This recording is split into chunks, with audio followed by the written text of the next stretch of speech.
Halloo, tere. Ja räägime siis, räägiksin siis omalt poolt, ütleksin ka paar sõna sekka selle hetke olukorra kohta, mis siis on terves maailmas, aga vägagi reaalne meie siin ja mida ma öelda tahan, aga ma mõtlen sellega pärast ära. Ja ma ei hakka siinkohal selles mõttes, et õpetama või ma ei tea, müüma või rääkima tervislikust toitumisest, vaid pigem kuna mul seda nii-öelda kõnepinda ja kõlapinda on, et siis ma omalt poolt tahaks ka nagu kasutada seda enda platvormi, ütleme siis niimoodi mõistlikult ära ja ikkagi olla omalt poolt ka abiks, sest tegelikult minu missioon on inimesi aidata, meie rahvast ja ma arvan, et ma loodan, et praeguse laiviga ka ma saan kõige vähem näiteks võib-olla lihtsalt siis natukene nagu rahulikku meelt tekitada mõnes inimeses, kui kedagi valdab näiteks ka paanika. Seega ei ole ma siia midagi ette valmistanud, vaid lihtsalt hakkan rääkima, põhimõtteliselt hakkan soovitama sulle sama asja, mida ma ise teen.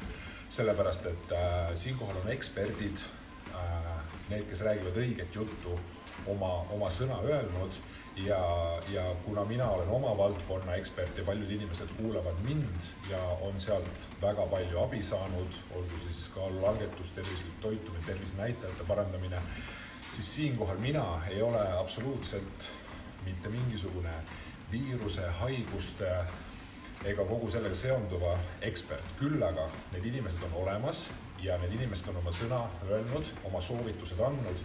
Seega, mida mina teen, olen nüüd kuulaja rollis, olen mina nüüd õppija rollis ja olen mina nüüd järgija rollis. Ehk siis teen seda, mida eksperdid ütlevad ja soovitan tegelikult teil täpselt sama asja teha. Ja üks asi, mis ma tahan kohe siin alguses veel ära öelda, on see, et palun ärge vaadake kogu aeg kõiki uudiseid, ärge suunake oma tähelepanu ainult sellele, kui te 1-2 korda päevas avate mingisuguse uudiseportaali või räägite üldse sellest teemast ja tulete oma kodus, siis sellest täiesti piisab, et olla asjaga väga hästi kursis. Kui te kogu aeg lihtsalt vajutate seda värskenda nuppu oma telefoni või arvuti ekraanil või ma ei tea, kust iganes te otsite mööda erinevaid televisioonikanaleid uudiseid taga, sellest ei ole mitte mingisugust abi. 2 korda päevas, kõige äärmisel juhul on minu soovitus pöörata sellele tähelepanu. Kui te olete kodus, nagu ka mina praegu, küll aga ma käin väljas ka, siis kodus, ma tahan öelda teile seda, ärge oma kodus kartke mitte midagi, ärge olge paanikas kodus. Siin ei ole mitte kedagi, ja kui te olete kodus oma inimestega, kes on terved, te ise olete terved, ärge siis laske hirmul, oma pähe pugeda. Ärge laske siis hirmule oma pähe pugeda. Ärge jälgige neid maailmakaarte ja ma ütlen, ärge pöörake sellele kodus olles mitte mingisugust tähelepanu. Ainult siis, kui te tahate vaadata 1-2 korda päevas, kas on tulnud mingisuguseid uudiseid, uuendusi.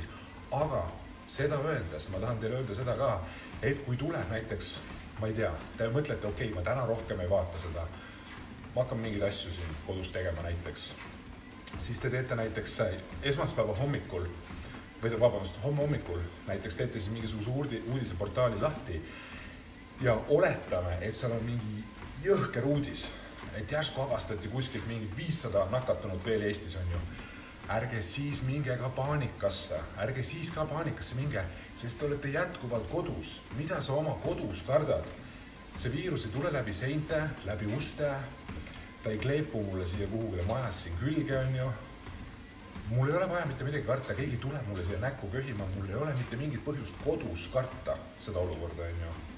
Nii, ühesõnaga, mida ma tahtsin öelda lühidalt on see, ärge kodus olge paanikas ja ärge vaadake neid uudiseid iga tund, iga minut või mitu korda päevas. Ärge palun seda tehke, sest teie keskendumine ja fookus läheb kõik sinna ja üldiselt, kui inimesed lähevad paanikasse, hakkavad natuke lollusi tegema nad.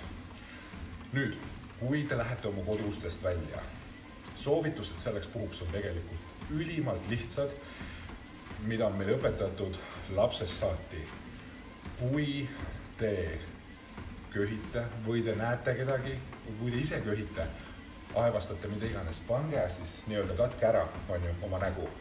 Maski kannavad ainult need inimesed, kes kahtlustavad, et tal on mingisugune, et tal võib see olla, on ju. Seega, maskiga inimestest võib-olla pigem eemal hoida, ise pole mõtet maski kanda. See on nüüd see, mis mina olen aru saanud asjast, on ju. Mina ei kavatse maski kanda, sest mul ei ole mitte midagi viga ja ma olen aru saanud, et maski peaksid kandma need inimesed, kes kahtlustavad, et neil on midagi viga. Näiteks nina on tatine või kurk on valus või mis iganes, on ju. Kätepesu, on ju. Pesemine, desinfitseerimine. Mul on siin üks väikene selline pudel, kui need apteegis veel on saada, siis muretsege endale selline väike desinfitseerimispudel, mida te saate siis kaasas kanda, on ju, vajaduse korral pesta oma käsi, on ju, ja proovige siis niimoodi, et ei pane oma sõrmi endale silma või siis silmapiirkonda, ninna, kõrva, suhu ja et teil ei oleks siis mingisuguseid lahtiseid, ma ei tea, lõikate näiteks näppu, et siis nagu niimoodi ringi ei jookse. Et ühest kohast ma kuulsin või lugesin, ma ei tea, see oli mingi paar päeva tagasi, et siis nagu läbi lahtiste haavade võib ka, et kui nagu vahetult puudutada mingit samat eset, on ju. Seega, võtke seda kõike mõistlikkusega, on ju. Nüüd, see koht, kus kõik mõtlevad, või mitte kõik ei mõtle, vaid osad mõtlevad, ma olen nii mingi kõva tegija, mul on suur biitseps ja mul on relvad, on ju, kes eile vaatas Instagrami ja siis nägi, on ju, et mul on nagu reaalselt relvad olemas, ma ei karda mitte midagi.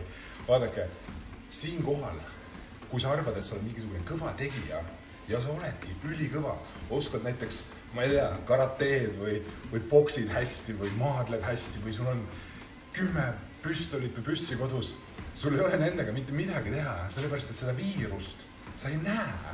Seda ei ole võimalik tulistada, seda ei ole võimalik lüüa, sellega sul ei ole võimalik mitte kuidagi teha, mitte midagi sisuliselt. Ainuke asi, mida sa saad teha, on just see, mida ma rääkisin, desinfitseerimine on ju, ehk siis hoiad puhtust, hoiad siis natukene distantsi nende inimestega, kes köhivad, aevastavad, mida iganes on ju, ja rahvarohketest kohtadest hoiame ka eemale, on ju. Ja kogu see tegelikult see mina mõtlesin, mis asja, ma teen trenni, toitun tervislikult, olen jumala tugev, tubli, mida iganes on ju, mind see ei murra. Ja mulle on arst öelnud, et siin see tõenäoliselt ei murra jah, et jääda haigeks, aga tuled eluga sealt välja.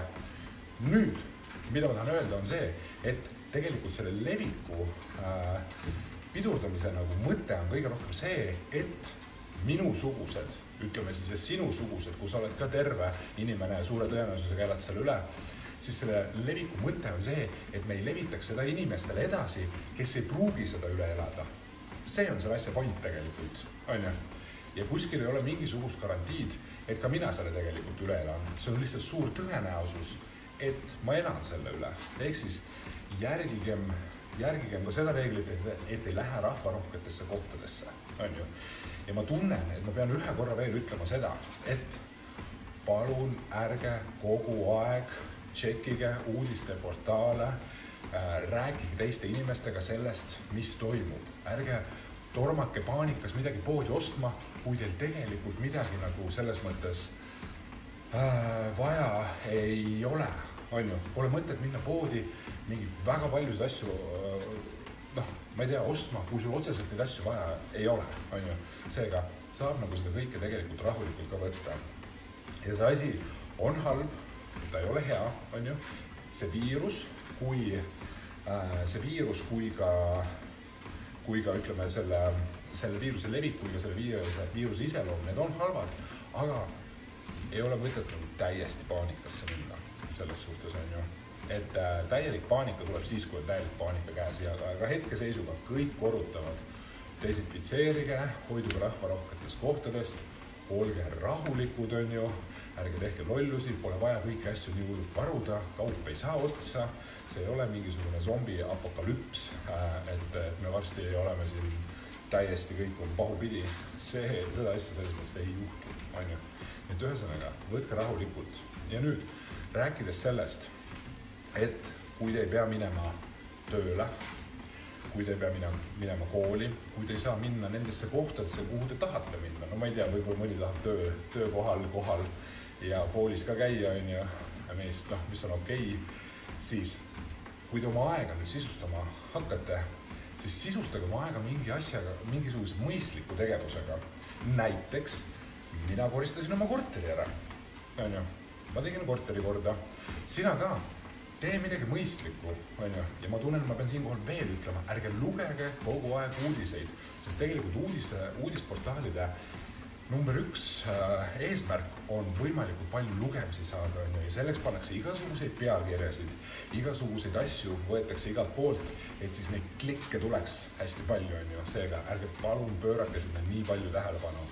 2 korda päevas maksimaalselt, ma ütlen seda nüüd juba 3. korda. Mitte, et mul ei ole uudisteportaalide klikkide vastu midagi, vaid see, kuidas nad neid koguvad ja mida see omakorda tekitab. Seega pea meeles 2 korda päevas maksimaalselt, rohkem pole vaja. Sa juba saad siis väga palju informatsiooni.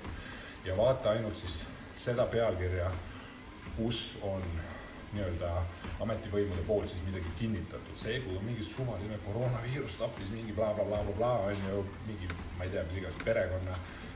See on lihtsalt selleks klikiks on ju ja see tekitab sinus hirmu, ära seda vaata. Vaata pealkirja ära, kui see on ametivõimudelt on ju, siis tasub lugeda, kui ei ole, siis on tõenäoliselt mingisugune ülepaisutatud teema sinna kirja pandud on ju. Kuskilt, ma ei tea, kus riigist või kus kohast see võetud on ju.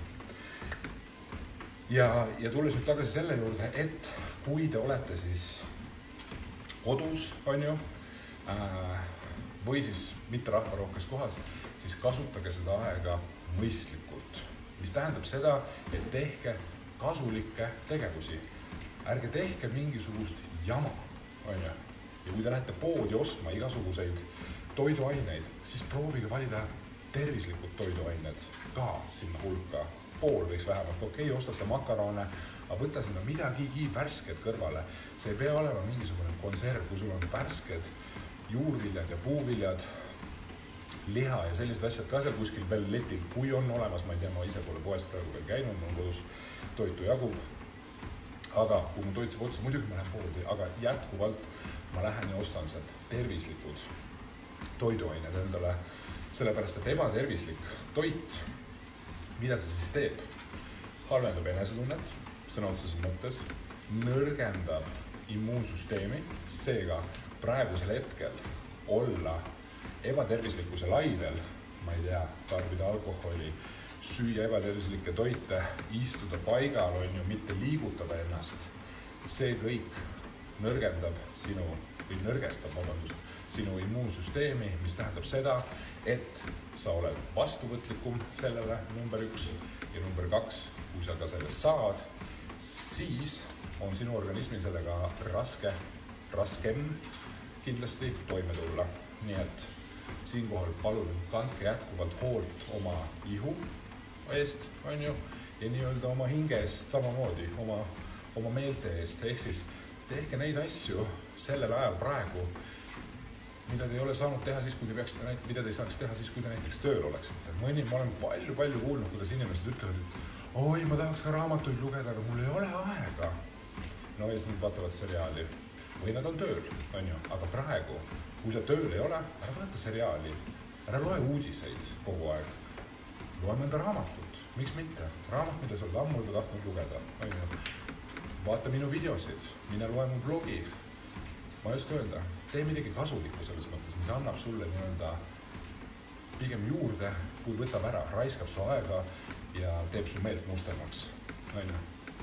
Ja praegu ma rohkem selle kohta ei oskagi midagi öelda.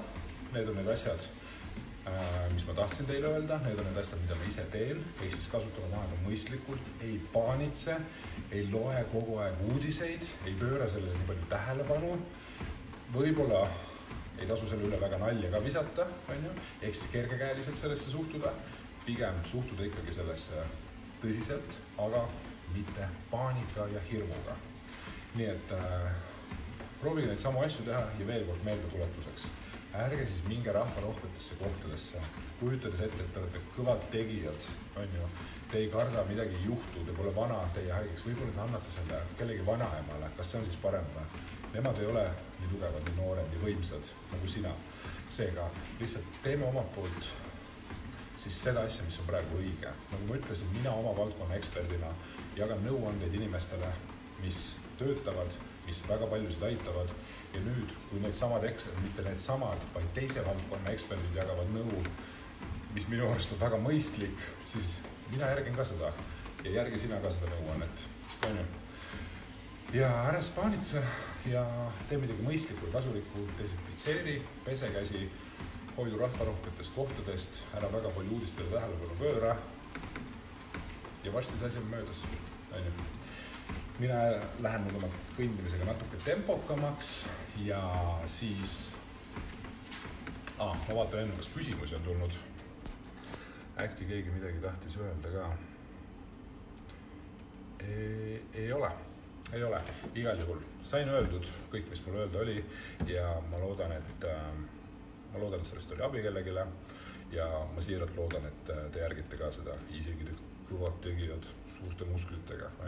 Seda muskliga ei ole siin midagi teha. Kui see viirus tuleb, see võtab minuga maha, aga suur tõenäosusega jään ellu. Nii et soovin teile ilusat nädalavahetuse algust, kõik on chill tegelikult ja kui te lähete kuhule loodusesse jalutama, sõna otseses mõttes, kui ma olen praegu jalutamas, siis ma ei saa seda mitte mingi variandiga seega. Kui on ilus ilm, minge olge, jalutage omaette metsas, see teeb su kehale head, see teeb su vaimule head ja seal ei ole koroonaviirust. Okei, ciao.